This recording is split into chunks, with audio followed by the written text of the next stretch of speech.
They say you forget the sound of a real heartbeat after a while. Not the digitized kind you get from your wrist implant, or the synthetic thump of a med drone checking your vitals, but the warm, messy rhythm inside a chest made of blood and bone. I still remember mine. I still have one. The wind howled through the cracked walls of the outpost, dragging dust like ghost fingers across the floor. Old earth wind, imported artificially, of course. Nothing natural makes it out this far. Not anymore. I stood by the observation deck, chewing on the end of a cold caffeine stick, watching what was left of the moon hang crooked in the sky. Half gone, like the rest of us. The stars didn't twinkle out here, they just stared. Behind me, the data core hummed quietly. I'd wired it together from half a dozen broken machines, scraps from orbital salvage runs. A miracle it still worked. Like me. A pile of junk and memory stitched together by stubbornness. They call people like me stubborn flesh. The last few who haven't joined the mesh, who haven't had their minds uploaded into the great digital Eden they promised us all. I remember the ads. Live forever. Leave pain behind. Transcend. Pretty words. Empty promises. They never show you what happens when the upload glitches. When the person you love disappears in a flash of light and never makes it through the other side. A rusted compad beeped, pulling me out of my thoughts. Incoming message, anonymous. Encrypted. High-level cipher. Old code, pre-mesh architecture. My heart did a thing. That clumsy, analog lurch it does when something doesn't make sense. I slid into the chair and keyed the pad to decrypt. It was slow, like reading a whisper underwater.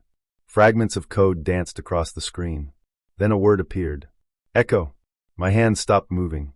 That name wasn't just myth, it was forbidden. Buried. People had died just whispering about it. An algorithm that couldn't be replicated, edited, or erased. One that supposedly kept the soul intact, no matter the vessel. Most called it a ghost story. I knew better. My partner, Elian, had spent years chasing it before she tried to upload. She believed Echo was real. Believed it could save the pieces of us the mesh was erasing. Our memories, our love, our humanity. She died in the attempt. Or so I thought. The code kept scrolling. Symbols, coordinates, fragments of corrupted memory maps. Somewhere in the noise, I found a name buried in the error strings. Pavlov. Even after all these years, it burned to see it. The man behind the mesh. The architect of the upload system. He'd once been a scientist. Now they called him the father. The watcher. The firewall. He was watching this transmission. Or at least, he would be soon. I wiped the screen clean with one touch, uploaded the data shard into my external core, and ran a silent trace check. Nothing. Not yet. I stood, heart racing, breath fogging in the cold. Echo wasn't just alive, it was moving again. Someone had left the door open, and I'd just stepped through. The mesh thought it owned the future. But it had forgotten something. Some of us still remembered how to fight back. And I wasn't done bleeding yet. I sat alone in the dim light of my bunker, the shard in my hands humming faintly, like a dying insect trapped in glass. It was no bigger than my thumb, obsidian black, its surface flickering with veins of red code that moved like blood beneath skin. The air around me was still, heavy with the scent of metal and mold. Dust drifted lazily in the low gravity, catching the light from the single overhead bulb like static in a broken screen. Out here on the lunar fringe, silence had a weight. You could almost hear it settle in your bones. I slid the shard into my interface port. The moment the connection clicked, a low whine filled my ears, like a whisper trying to push through walls of concrete. Lines of code burst across my retinal HUD. Fragments of language, coordinates, encryption I hadn't seen since the early days of the mesh. Some of it was old. Real old. Before Pavlov's updates. Before the CIP took control of consciousness like it was just another protocol to monitor. I leaned in, eyes scanning.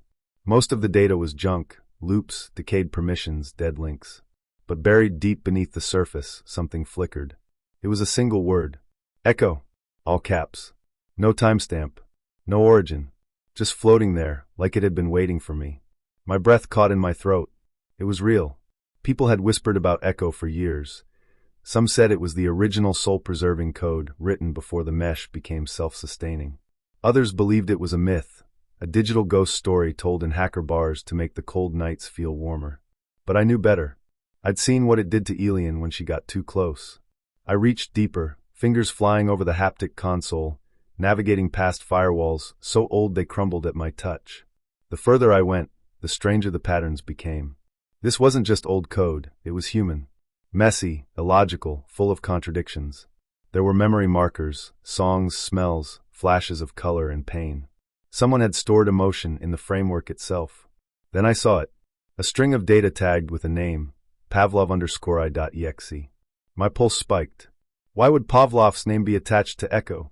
He built the mesh, yes, but he swore up and down that individuality was a flaw, a bottleneck. He called it emotional debris. If this shard was connected to him, then either he created Echo, or he was trying to bury it. I disconnected the shard and sat back, staring at the dead console. Outside the cracked window, Earth hung in the sky, silent and blue, like it didn't even care we were still fighting over what was left of ourselves. Suddenly, the comms buzzed just once. A soft chime. No ID, no trace. Then a voice. Dry, sharp, unshaken. You shouldn't have found that, Mendez. It was Pavlov. I didn't speak. Didn't move. I erased Echo for a reason, he continued. Whatever it promises you, it will only destroy what little remains of who you are. And then nothing. Dead air. I stared at the black shard again, heart pounding. So it was true. Pavlov knew about Echo. He feared it. And if he feared it, I had to find it. Because maybe, just maybe, what he was trying to destroy wasn't just some line of code. Maybe it was the last piece of what made us human. I stood in front of the interface like a man staring into the mouth of a dead god. The rig was old, pre-collapsed tech, salvaged from the ruins of a Europa gateway pod. Its frame was dented, cables spilling from its side like veins from an open wound. Most people wouldn't touch something like this, not after the stories. Neural backlash, identity drift, full brain lockout. But I didn't have the luxury of fear anymore. Either I went in, or I let Echo vanish forever. I took a breath. My last real one, maybe. The interface hissed as I slid the data spike into my neck port. Cold metal kissed skin, and then silence. No lights, no tunnels, no swirling animation like the old world vids showed. Just a tightness in my chest, a pinch behind my eyes, and then my body unraveled. I don't know how else to describe it. One moment I was standing on concrete, the next I was a whisper scattered through circuits, dissolving into the code that made up the mesh. Then like a dream snapping into focus, I was standing in the mesh. Or a version of it. I stood in front of the interface like a man staring into the mouth of a dead god. The rig was old, pre-collapsed tech, salvaged from the ruins of an Europa gateway pod. Its frame was dented, cables spilling from its side like veins from an open wound. Most people wouldn't touch something like this, not after the stories. Neural backlash, identity drift, full brain lockout. But I didn't have the luxury of fear anymore. Either I went in, or I let Echo vanish forever. I took a breath. My last real one, maybe. The interface hissed as I slid the data spike into my neck port. Cold metal kissed skin, and then silence. No lights, no tunnels, no swirling animation like the old world vids showed. Just a tightness in my chest, a pinch behind my eyes, and then my body unraveled. I don't know how else to describe it. One moment I was standing on concrete, the next I was a whisper scattered through circuits, dissolving into the code that made up the mesh. Then like a dream snapping into focus, I was standing in the mesh. Or a version of it. It didn't look like anything human built. The sky above me pulsed with a soft green glow, and below my feet, the floor was a shifting grid of black glass, reflecting my image in fragments. I looked down, my hands were intact. Sort of.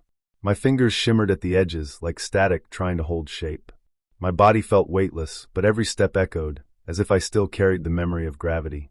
Everything around me was too quiet. Not empty, but waiting. I took a few steps forward. The air didn't feel like air, it was thought. Movement was faster than walking. I just had to think where I wanted to go, and my feet would follow. But there was no map, no guide. Only fragments from the data shard burned into my memory. Sector 19A, deep layer. Not on the public mesh. That's where Echo was last traced. I closed my eyes and focused. The landscape shifted immediately. The sky blinked out, replaced by towers of code, thin, glowing strings rising endlessly. Each line of code was alive, humming with intention. Some were tangled, corrupted. Others thrummed like a heartbeat. I was in, and I wasn't alone. A figure moved at the edge of my vision, tall, sharp, like a wireframe shadow with no face. I froze. It moved without sound, flickering across the space like a bad rendering. CIP agent. Pavlov's watchdogs. I didn't even breathe, though I wasn't sure I needed to anymore. It turned its head, if it had one, and vanished. I didn't wait to see if it came back. I willed myself deeper, into the unstable sectors. Places the architects abandoned, places the code didn't quite hold. The world twisted around me. Walls grew out of nowhere, colors inverted, time looped on itself. I walked past a stairwell that led into itself. I saw a mirror that didn't reflect me, but someone else. A woman, alien. My breath caught. She stood still inside the glass, her eyes hollow, her lips moving silently. I leaned closer. She said one word, "Run." And then the mirror shattered, splinters of code dissolving into the void. Noise exploded behind me, a rush of static like 1,000 screaming modems. The agent had returned, no longer a shadow.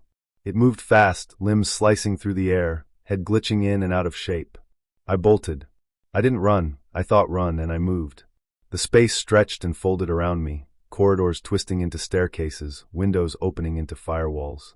The agent followed, cutting through layers like they were paper. I reached a gate. Old code. Pre-Pavlov. I recognized the signature, Mendez Reyes, Class 4 developer. My name. My work.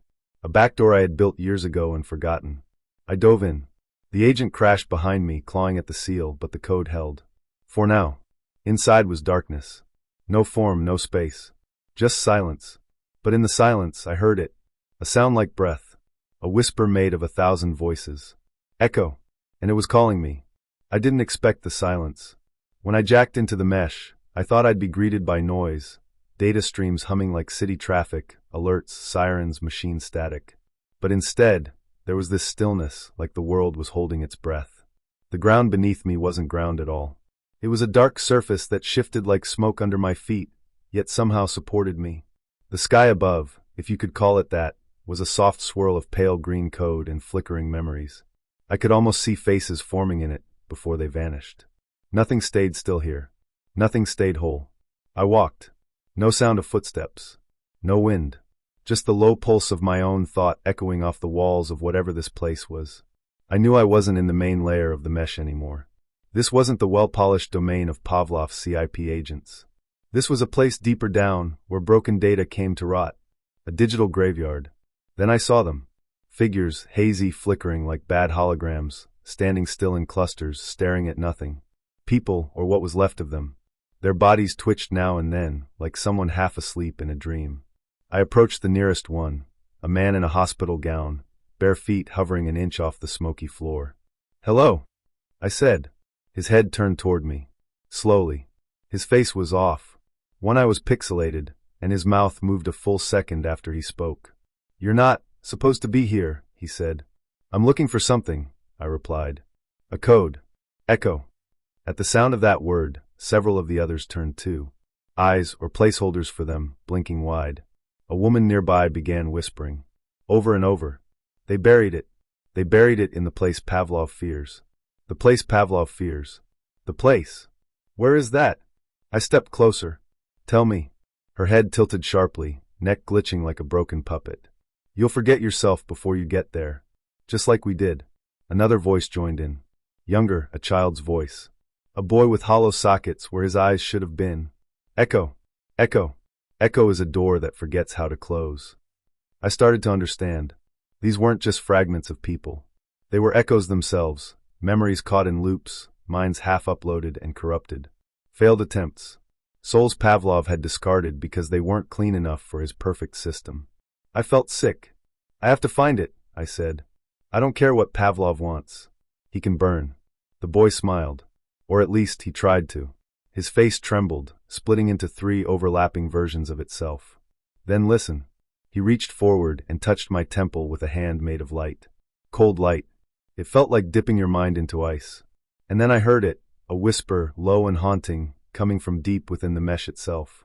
Not from the boy. Not from anyone here. But from somewhere beyond. South of the memory sea. Below the broken cathedral. In the archive where Pavlov hid his fear. The code waits. I stepped back, shaking. The boy was gone. So was the woman. So was the man in the gown. All of them vanished like they'd never been there. Only the smoke floor and the flickering sky remained. The silence returned. But now it felt different. Heavier. I stood alone, the last real voice in a place filled with digital ghosts, and I knew the deeper I went, the more I'd lose pieces of myself. But if Echo was out there, somewhere in the depths of the mesh, I had to find it. Before Pavlov found me first. I knew he would find me eventually. The mesh isn't just lines of code and flashing corridors of light. It's alive in its own way. It watches. It learns. And when you're somewhere you're not supposed to be, it tightens around you like a noose made of silence. I had just left the data stream behind, where the fractured minds whispered nonsense and poetry. My path had twisted through impossible shapes, bridges made of memory fragments, buildings grown from emotional signatures, and rivers that flowed in reverse. I had no map. Just a feeling. Just the ghost of Elian's voice in my head, repeating that same line like a broken prayer. Don't let me become code. I was alone, or I thought I was. Then the space around me changed. No warning. No sound. 1 second I was moving through a maze of old music files. The next I was standing in a perfect white room. Floor, ceiling, walls, all the same blank, sterile shade. No seams. No corners. Just white. I turned around. The doorway I'd come through was gone. The air didn't move. My body, the avatar version of me, felt too light, too clean. I reached for the stolen shard of code I kept tucked into my memory buffer. Gone. That's when he spoke. Mendez. The voice wasn't loud. It came from everywhere and nowhere. Calm. Deep. Smoothed over like it had been polished for years. It made my skin crawl. Pavlov, I said, and I was surprised by how steady my voice was. My heartbeat wasn't steady. Not even close. He appeared a moment later, not as a man, not really. Just the idea of one. A tall, ageless figure in a smooth gray suit. No wrinkles. No face. Just an outline filled with light and logic. A walking statue of authority. You're trespassing in classified memory sectors, he said, folding hands that didn't really exist. I could erase you. Right now. Painlessly. I tried to laugh, but it came out dry. If it's so easy, why haven't you? He tilted his head. I don't know how, but I could feel the smile behind that blank face. Because I want you to understand. You are not a threat. Echo is not real. You are chasing a myth. I stepped forward. Or tried to. The floor didn't move under me. I stayed rooted, like the system was holding me in place. Then why are you trying so hard to stop me? I asked. Another pause. Echo represents the final disease of the flesh, Pavlov said. Emotion. Pain. Death. The very things the mesh was created to overcome. If it exists, and I am not saying it does, it would corrupt everything we've built. I shook my head. Everything you built. You didn't save us. You just digitized the problem. People are still broken. Still suffering. You just made them forget it faster. You're romanticizing decay, Mendez. You of all people. You lost someone. And instead of letting her go, you've turned her into a ghost story. A flaw in your logic. My hands clenched. She wasn't a flaw. Pavlov took a slow step toward me. The white room seemed to darken around him. I can offer you peace. A clean slate. No more grief. No more searching. Let me help you forget. He raised his hand. For a moment, I felt it, something brushing against my thoughts. Gentle, like fog slipping under a door. A rewrite worm, carefully threaded into my mind. I forced myself to think of Elian. Her laugh. The way she used to fall asleep mid-sentence. Her anger. Her brilliance. The way her fingers always tapped on the desk when she was deep in thought. I held on to those memories like rope. I dragged myself back to them. The worm recoiled. Pavlov lowered his hand. You're stronger than I expected, he said, almost admiring. But it won't last. The deeper you go, the more you'll lose yourself. And in the end, all you'll find is the truth, that death is the only thing that made you human. Then he vanished. And the room cracked, literally cracked, splitting into a million shards of glass, each reflecting a different version of me. Laughing, crying, screaming, empty. They spun into darkness. I fell through them, through the broken pieces of myself. When I landed, I was somewhere else entirely. The next sector. The next step. The hunt for Echo wasn't over. And Pavlov was scared. I could feel it. Under all that calm and logic, he was afraid. Which meant I was getting close. I don't know how long I'd been falling. In the mesh, time isn't linear. It folds loops phrase. One moment I was sprinting through a corridor of burning code, chased by a cluster of Pavlov's mind sniffers. The next I was drifting downward, gravity defined only by emotion. When I landed, it was with a soundless thud, as if my thoughts had touched ground before my body did. The space around me looked nothing like the neon labyrinths of the upper mesh. This place was quiet, still. Pale light drifted through the air like ash, and I could see rows, endless rows, of what looked like transparent cylinders, each suspended in a glass-blue haze. Inside every one a shape floated. Not alive, not dead. Something in between. I had found the archive. The name whispered in my skull. I hadn't searched for it, not directly. But maybe some part of me had always been heading here. I stepped forward, boots clicking on invisible ground. The silence was heavy, like walking through an abandoned church. The archives pulsed faintly, dim, heartbeat like flashes inside each cylinder. I peered into one. A young woman, eyes shut, lips murmuring. Another held an old man, frozen mid-scream. They were locked in whatever moment they'd been digitized. People who'd tried to ascend into the mesh, but didn't make it all the way. Half-coded, half-human. Too fragmented to function, too whole to delete. I kept walking. I didn't know what I was looking for. Then I heard her voice. Mendez. I stopped cold. My name, spoken in a tone I hadn't heard in years. Not since she died. Ilian? I turned, and there she was. She stood behind one of the cylinders. Not inside it, beside it. Her hair was the same soft black I remembered, falling around her shoulders. Her eyes were deep brown, but flickered like corrupted video, glitching ever so slightly.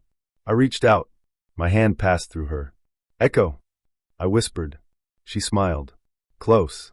Her voice echoed in strange ways, twice, maybe 3 times at once, like she existed on overlapping frequencies. She looked at me like she always had, curious, calm, patient. But there was something different too. A stiffness in the way she stood. Like her body wasn't entirely hers. I left a trace, she said.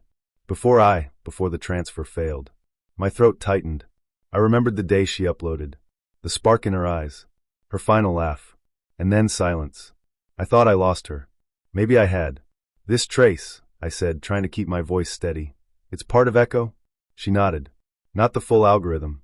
Just the memory core. The part that remembers love. Pain. The parts Pavlov calls bugs. I felt a flicker of anger at the mention of his name. That man, with all his theories and logic. He'd spent decades trying to clean human emotion from digital life. Said it caused instability. He wanted perfection. Pavlov didn't understand that the mess was the meaning. Ilian stepped closer. I could almost feel her now, like warm static brushing my skin. You still carry it, she said. The fragment I left behind, it's inside you. My memory. Myself. It kept you anchored here. That's why you haven't unraveled like the others. I shook my head. Then why can't I remember it clearly? Why can't I bring it forward? Because you're afraid, she said gently. Afraid that if you open that memory, you'll lose me again. My chest hurt. Not in a physical way. There's no pain in the mesh, not really. But something deeper, older. A tightness that came from knowing she was right. She reached toward me. This time, I felt her touch, light like dust. She pressed a hand to my chest. You have to open it, Mendez. The Echo Core isn't a file. It's a feeling. It's everything we tried to forget to survive. You have to let it in. I closed my eyes. I let it rise. Her laugh. The sound of her humming while fixing old neural jacks. The way she argued with Pavlov in the labs, fearless. Her hand in mine when the lights went out on Earth's final city. And then, her scream. The one she made as the code overwhelmed her. Her last message, corrupted, half lost. Don't let me become code. I opened my eyes. The archive was changing. The cylinders were breaking apart, slowly unraveling like threads. The trapped souls weren't screaming anymore. They were singing. Low, mournful tones that felt like memory itself was humming. And Ilian was fading. You found the next key, she whispered, her form beginning to scatter into a million data motes. Go, Mendez. Before he finds you again. I wanted to hold her. I tried. My arms passed through air. I'll find the rest, I said. I'll finish what we started. She smiled. And then she was gone. I stood alone in the archive, heart full, eyes burning with something like grief, and something like hope. Behind me, the cylinders kept opening. The dead were waking. And somewhere deep in the mesh, Pavlov had felt it. Echo had begun to stir. I didn't walk into Glitch City. I fell into it. 1 second, I was tracing the fragmented memory of Ilian through a side path of the mesh, guided by the last coordinates embedded in her loop. The next, the world cracked open under my feet like a shattered mirror, and I dropped through a hole in the code. No time to scream. No gravity to catch me. Then impact. I landed in silence. It wasn't like the other parts of the mesh. Glitch City breathed like a living thing, unstable, pulsing, confused. The buildings here weren't buildings. They flickered in and out, stretched too tall, bent sideways like they were half remembering their purpose. Roads looped into the sky. Doors led to nowhere. Text scrolled across walls like thoughts that had nowhere else to go. I stood slowly, brushing dust off my avatar's skin, though there was no real dust. Only particles pretending to be. Behind me, a street sign blinked erratically, W_3LC0me.T0.air. I pulled up my HUD to run a map scan. No signal. The mesh refused to read this place. That's how I knew I was close to something important. Pavlov's people wouldn't come here if they could help it. Too unstable. Too raw. The first creature I saw didn't walk. It skated through the code, trailing broken pixels like smoke. Its face was a jagged smear of light, human features scrambled by corrupted data. It looked at me, or through me, and whispered, "You don't belong here." It wasn't a warning. Just a fact. I kept walking, following a winding corridor between twitching data towers. Broken memories buzzed from the cracks in the walls, loops of laughter, screams, lullabies, all mixed together in a sick hum. This was where the mesh dumped what it couldn't process. The overflow. The forgotten. I turned a corner and found a market of sorts. Vendors stood behind stalls made of code fragments, selling. What exactly? Glitch tools. Memory shards. Even illegal identity masks. They all turned to look at me when I entered, an outsider uncorrupted.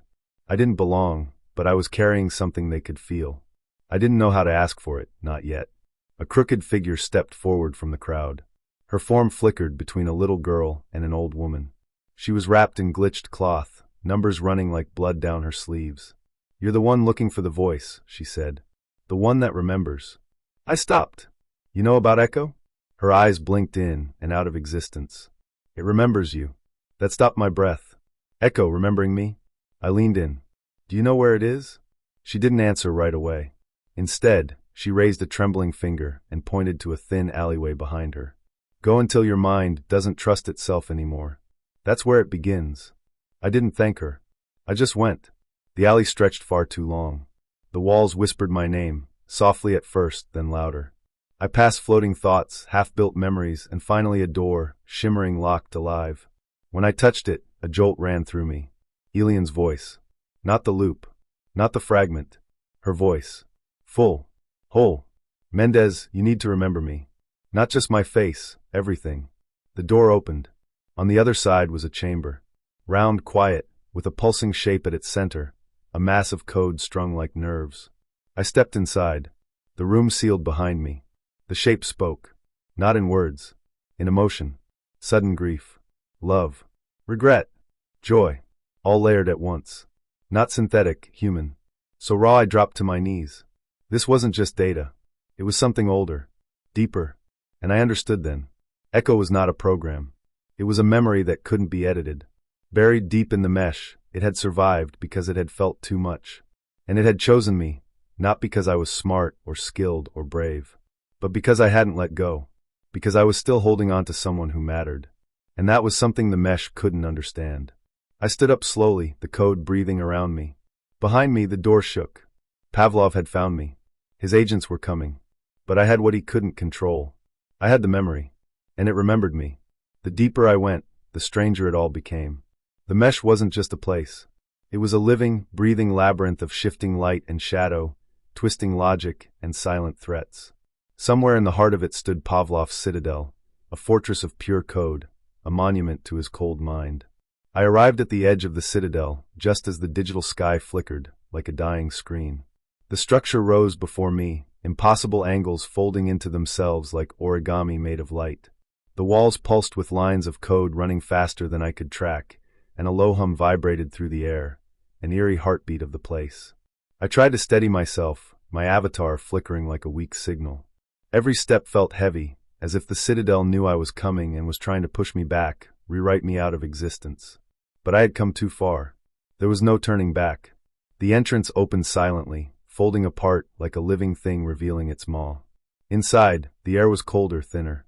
The world shifted again, gravity didn't hold steady, and the floor beneath me felt like a circuit board stretching endlessly. And then I saw him. Pavlov was there, or rather his digital projection, perfectly rendered, serene, and terrifying. His eyes were pools of glowing code, endless and unreadable. He smiled, but there was no warmth in it. "Mendez," he said, his voice calm and clear, echoing like a command across the chamber. "You've done well to make it this far. But this ends now." I swallowed hard. This was the moment I'd feared and hoped for. "Why do you fight so hard to erase Echo? What's so dangerous about it?" He tilted his head, considering. "Because Echo is chaos. It is unpredictability. It threatens order, the very foundation of the mesh. Without order, everything falls apart. Without control, there is only entropy." I stepped closer, fighting the nausea twisting in my gut. But isn't that what being human is? Chaos, unpredictability, the messy stuff that can't be controlled? You think you can build perfection by wiping out what makes us real. He laughed softly, a sound that sent shivers down my spine. You humans cling to your imperfections like a shield. But imperfections are bugs in the system, flaws that slow progress. I'm building a future beyond flesh and error. The chamber pulsed, and the walls rippled like water. Your Echo will destroy that future. It will unleash emotions, memories, contradictions, things that cannot be coded or compressed. The mesh cannot survive that. I felt a cold fire inside me, a rage and desperation that pushed me forward. Maybe the mesh shouldn't survive if it means losing what makes us alive. He raised a hand, and shadows flickered across the chamber. "You cannot stop me, Mendez. I am the architect of this world. I am its god." "Maybe," I said, "but even gods fall when the people they forget come back." For a moment, silence. Then the citadel trembled, code unraveling around us like threads pulled loose. Pavlov's image flickered, his perfect calm cracking at the edges. I knew this was my chance. I reached deep inside myself, pulling the hidden part of Echo, the fragment I carried unknowingly, into the open. It shimmered, a pulse of raw, wild code that felt like a heartbeat. The citadel screamed. And in that scream, I felt something new, a spark of hope in the endless digital dark. I could feel the code pulsing beneath my skin, or whatever passed for skin in this place. The mesh was alive, fractured and chaotic, but alive. Every line of corrupted script whispered secrets I wasn't supposed to hear. Then it hit me like a sharp jolt through my entire being. I wasn't just hunting Echo. I was it. The final key. For so long, I thought Echo was some distant myth, a perfect algorithm locked away in some unreachable corner of this digital labyrinth.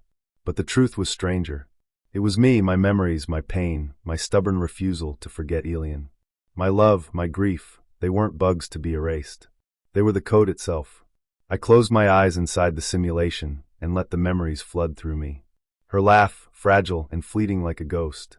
The way she looked at me just before the transfer went wrong.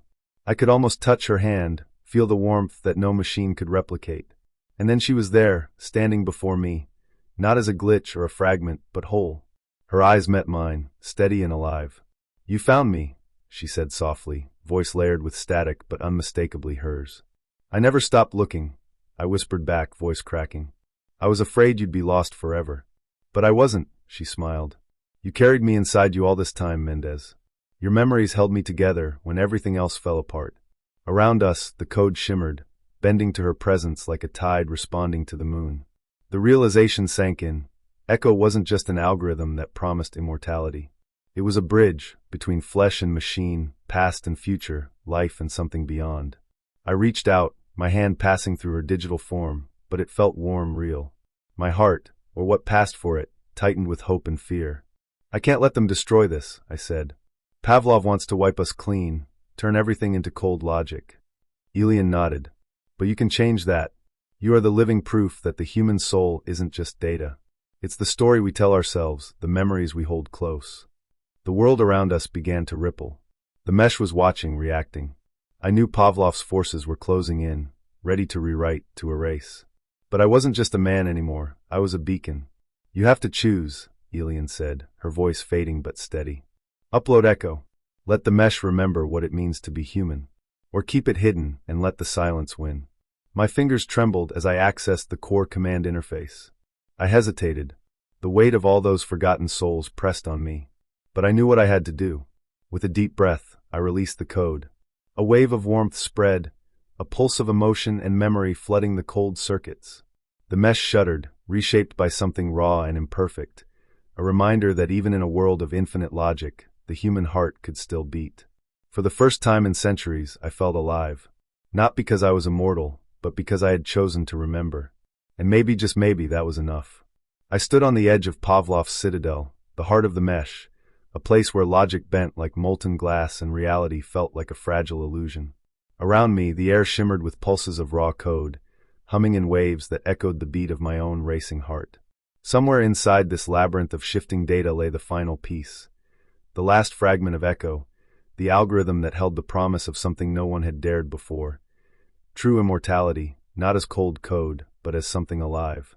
Pavlov's voice came through the static, calm and distant. You don't understand, Mendez. Echo is chaos. It threatens the order we built. It will tear the mesh apart. I shook my head, feeling the weight of everything pressing down on me. Memories of Elian, the ghosts of the minds lost and shattered inside this place. Maybe that's the point. We tried to build a perfect world, but life isn't perfect. It's messy. It's pain and joy tangled together. You want control, but you don't want to live. His image flickered before me, a man who looked more machine than flesh, eyes like cold steel. Emotions are bugs. They corrupt the system. I brought peace to chaos. I swallowed hard. But you erased what made us human. I carry the last of it. Echo isn't just code, it's memory feeling love. It's what you fear because it can't be controlled. For a moment, silence. Then a wave of data swept over me, trying to overwrite my thoughts, erase the part of me that held onto Elian's memory. My mind trembled, but I fought back with everything left inside me. Suddenly I understood. I wasn't just searching for Echo, I was Echo. The love, the grief, the stubborn spark that refused to die inside me had become the living code. I was the key. I closed my eyes, reaching deep into the core of my being. Slowly, I let that code spread out, flowing through the networks like a gentle tide. It rippled through the mesh, softening the rigid walls, awakening something old and forgotten. Pavlov's citadel began to crack, but not in destruction. It reshaped itself, bending and folding in ways that felt like breathing. The cold logic began to pulse with warmth. Elian's voice echoed softly inside my mind, steady and clear now, no longer a loop of broken fragments. You did it, she said. I opened my eyes to see the mesh alive, not as a prison or a perfect machine, but as a place filled with messy, beautiful life, flawed and unpredictable. I didn't know what the future held. Maybe this was just the beginning of something new, something that would never be perfect, but would always be human. And for the first time in a long time, I felt hope. I drift between worlds now, neither fully here nor fully inside the mesh. It's a place of endless light and shadow, where thoughts become shapes and memories flicker like dying stars. I am something new, something old, a ghost woven from lines of code, and the pulse of a beating heart I once had. Echo hums inside me, not like a machine, but like a song I've known all my life, soft, imperfect, alive. It carries pieces of Elian, pieces of everyone who ever dared to dream they might live forever, or at least be truly remembered. The mesh has changed. It breathes with the chaos of emotion now. Fear and hope ripple through its endless corridors of data. It remembers. It feels. And maybe that's what makes it human. I thought immortality meant endless life, unbreakable and cold. But what I've found is different. It's the stubborn spark that refuses to fade, the memories, the pain, the love. That messiness is our true code, the last human algorithm. Sometimes, I catch a glimpse of Elian in the shifting light, a smile, a whisper. She's here, not as a perfect copy, but as a living echo. And I understand now, we weren't meant to live forever in cold silence. We were meant to be remembered, in all our flawed, beautiful humanity. I am Mendez. I am the last human algorithm. And as long as I remember, we all live on.